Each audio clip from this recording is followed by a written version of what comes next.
Olá, queridas irmãs, queridos amigos. Estamos iniciando mais um programa, O Espírito da Letra, analisando a obra de André Luiz, o espírito que escreveu inúmeros livros muito instrutivos, contando como é a vida no plano espiritual, através do médium Francisco Cândido Xavier. Já estudamos o livro Nosso Lar em 52 capítulos, que você encontra para poder assistir. E agora estamos também estudando o segundo livro, Os Mensageiros. Hoje, o capítulo 8º, O Desastre de Acelino é o título. Nós vimos no capítulo 7º, na semana passada, que o Otávio fez uma burrada muito grande, depois de ter se preparado por 30 anos para vir à Terra e trabalhar no bem. Quando veio para a Terra, fez só bobagem. E ele estava chorando depois de terminar a sua história, o seu relato. A mãezinha veio abraçá-lo e André Luiz nos conta que, ao mesmo tempo em que ele também ia dirigir-se a Otávio para dar-lhe uma consolação, a perguntar alguma coisa, André diz que ouviu alguém que se aproximou e exclamou com uma voz forte: "Ora, não chore, meu querido, você não está desamparado? Além disso, pode contar com o devotamento da mãezinha.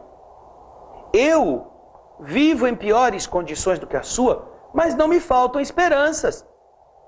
Sem dúvida, estamos em falência espiritual, nós todos.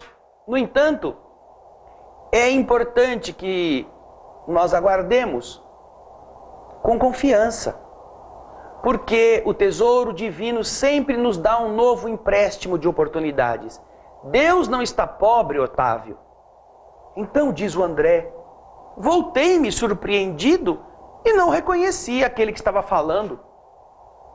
Foi então que Dona Isaura, uma das senhorinhas que estava lá, fez a gentileza das apresentações. Estávamos diante de Acelino, que partilhara a mesma experiência. Olhando, vendo-o triste, Otávio teve ânimo e sorriu. Então, ele adverte aos que o escutavam: "Não sou um criminoso para o mundo, mas sou um falido para Deus e para nosso lar. Mas sejamos lógicos." Parecendo mais encorajado, Acelino disse: "Você perdeu a partida porque não jogou, enquanto que eu a perdi jogando desastradamente." É verdade, olha, o Otávio não tinha feito nada do que ele tinha prometido. Não tinha sido médio, não tinha cuidado das crianças abandonadas, não tinha dado apoio aos que o haviam apoiado. Ele não tinha jogado. Mas o Acelino está dizendo: eu joguei desastradamente. Eu fiz a burrada. Tive 11 anos de tormento nas zonas inferiores. A sua situação, Otávio, não reclamou essa medida drástica. Mesmo assim, eu confio na providência." Nesse instante, o nosso amigo Vicente, que estava acompanhando, interveio acrescentando: "Cada um de nós tem a experiência que lhe é própria. Nem todos ganham nas provas terrestres."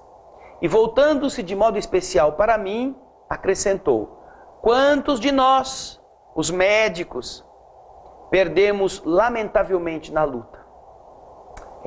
Depois de concordar, trazendo à baila o meu próprio caso, eu objetei: "Puxa vida, seria muitíssimo interessante conhecer a experiência sua, Acelino.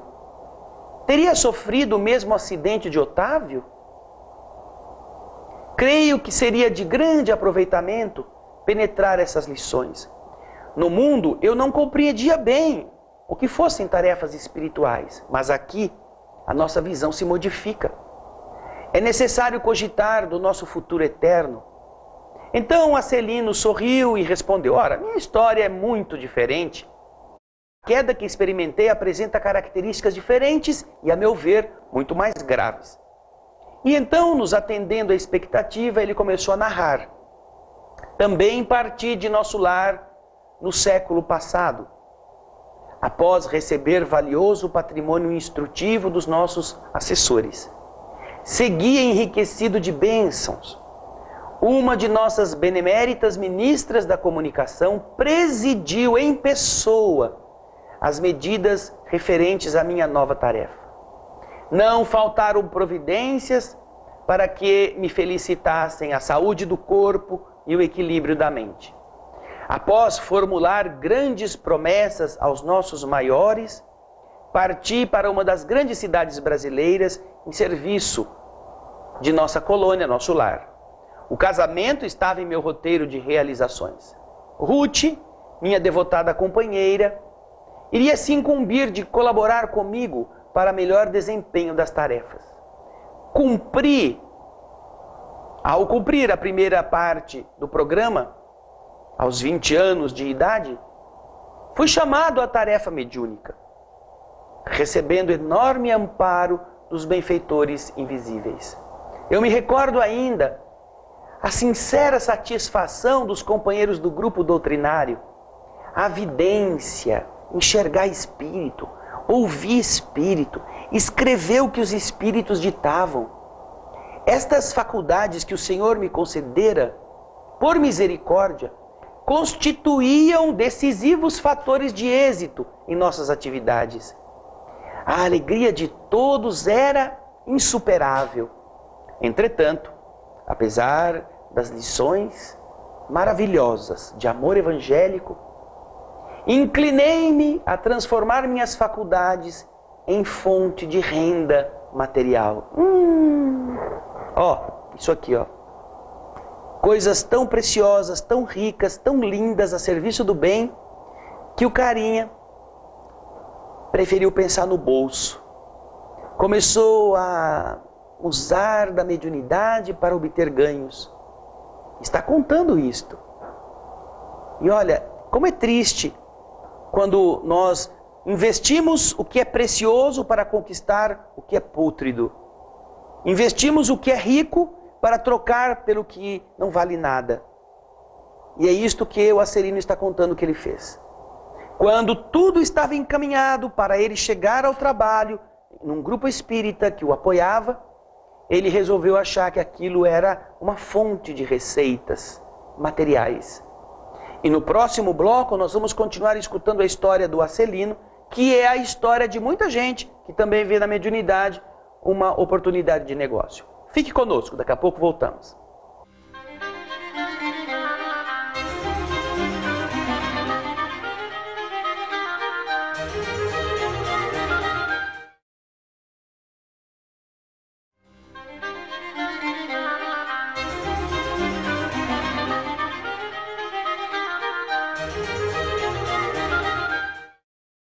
Estamos de volta com o estudo do livro Os Mensageiros, analisando o 8º capítulo.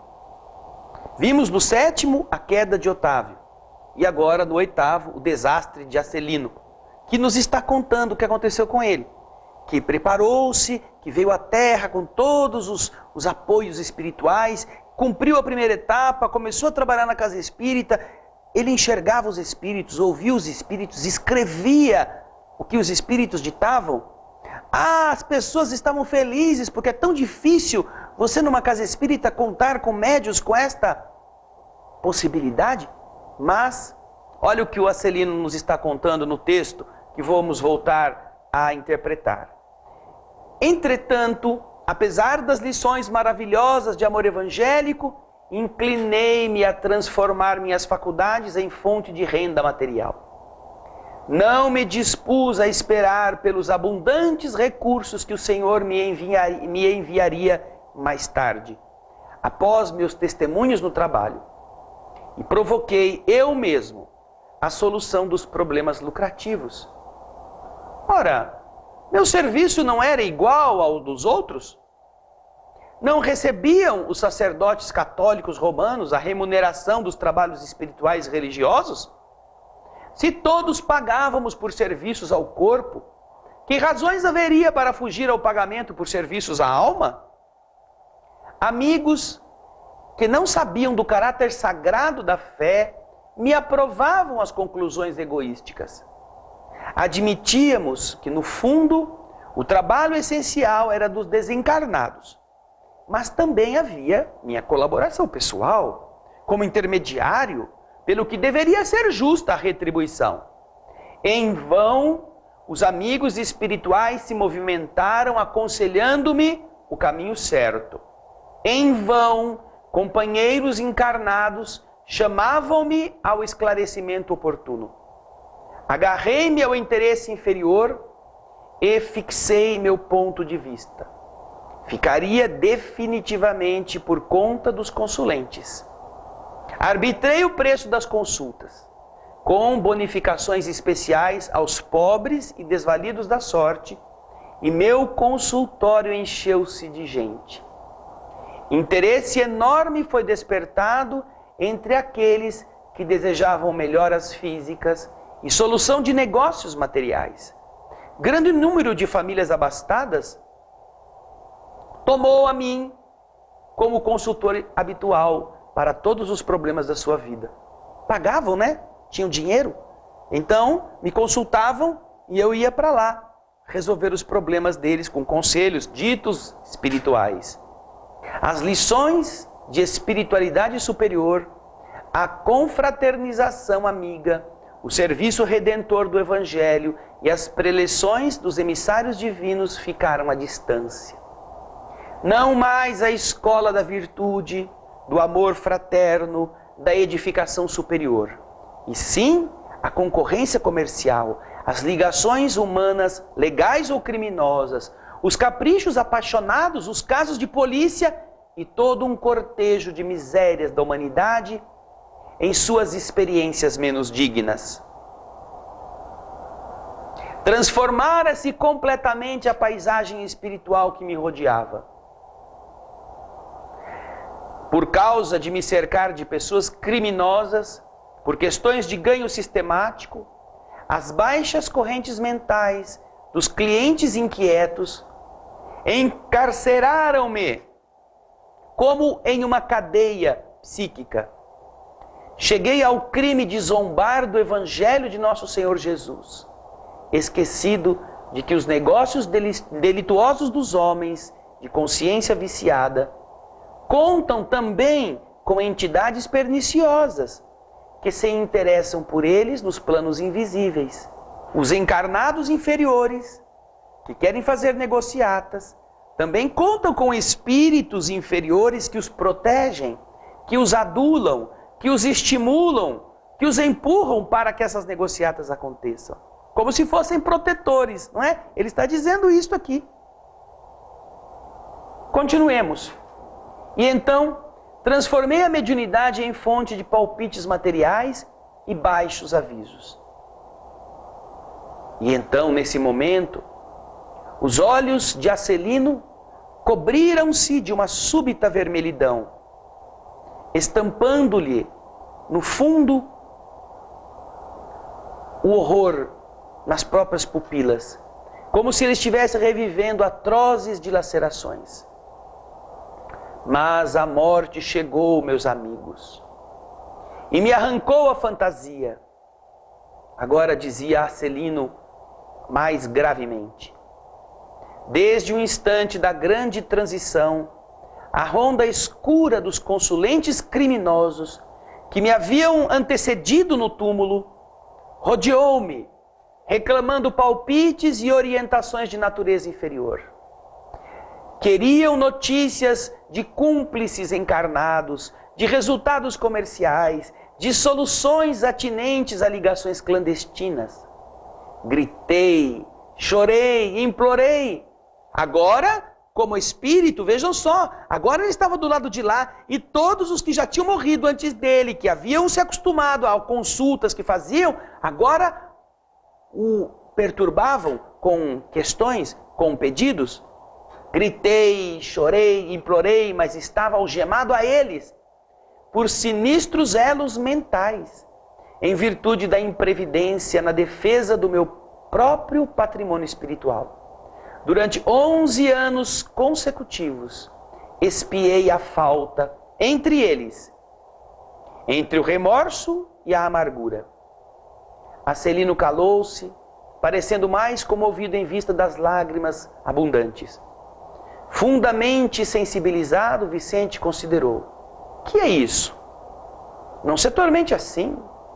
Você não cometeu assassínios, nem alimentou a intenção deliberada de espalhar o mal. A meu ver, você enganou-se também, como tantos de nós.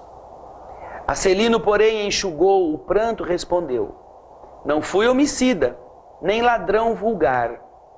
Não mantive o propósito íntimo de ferir ninguém, nem desrespeitei lares alheios. Mas, o mas, você vai ficar sabendo no próximo bloco.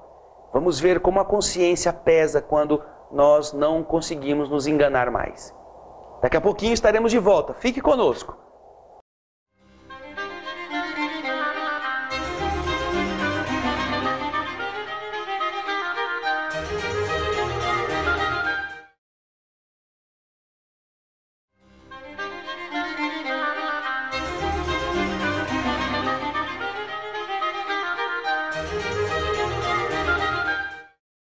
Estamos de volta com o estudo do livro Os Mensageiros. Hoje o capítulo 8º, o desastre de Acelino.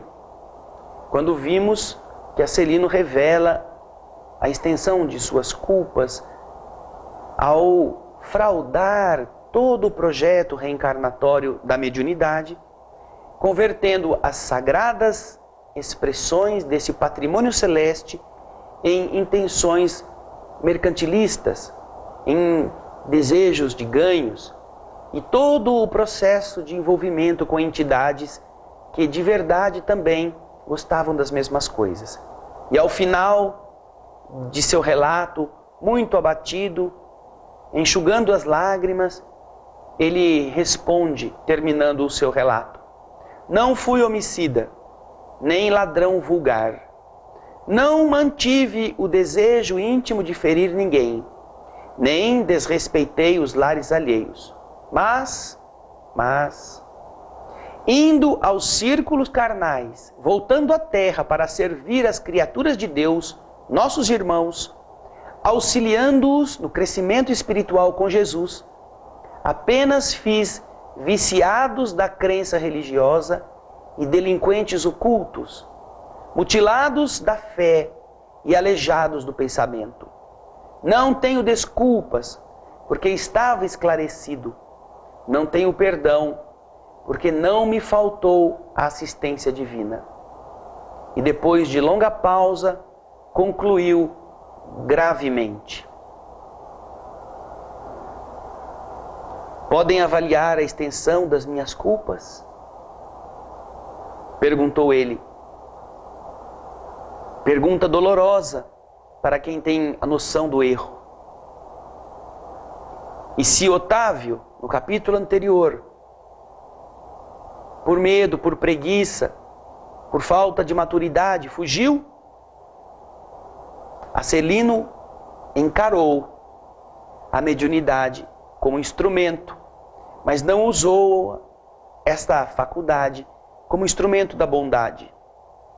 Usou-a a benefício de si mesmo, instrumento da ambição, da cobiça, desgastando-a para atender às esperanças de pessoas materialistas, usando-a não para melhorar o caráter dos outros, mas para revelar coisas que não eram importantes para a transformação moral, valendo-se da ação de entidades inferiores que depois se prendem a ele. Ele mercantilizou com um patrimônio que não lhe pertencia. Tudo aquilo que ele havia preparado, ele utilizou, mas de maneira terrivelmente equivocada. Não que ele fosse ficar pobre, não que ele fosse um médium que mais adiante não tivesse recursos, como ele mesmo conta. Nós encontramos o trabalho que começa no sacrifício, que começa na aspereza, que começa na dificuldade, mas que depois recebe o amparo de Deus. Chico Xavier passou por isso, miserável, pobre, sem condições às vezes para conseguir a própria comida. Tentou melhorar de vida prestando um concurso para o qual ele ajudou 8 amigos da mesma repartição a estudar. Os 8 passaram e ele foi reprovado. Estava triste, estava abatido, quando numa noite teve um sonho e foi levado a uma instituição muito nobre que tinha uma placa com as iniciais as mesmas iniciais que estavam na terra. E ele então, meu Deus, disse assim: ai, mas aqui também tem esse instituto aqui, meu Deus do céu.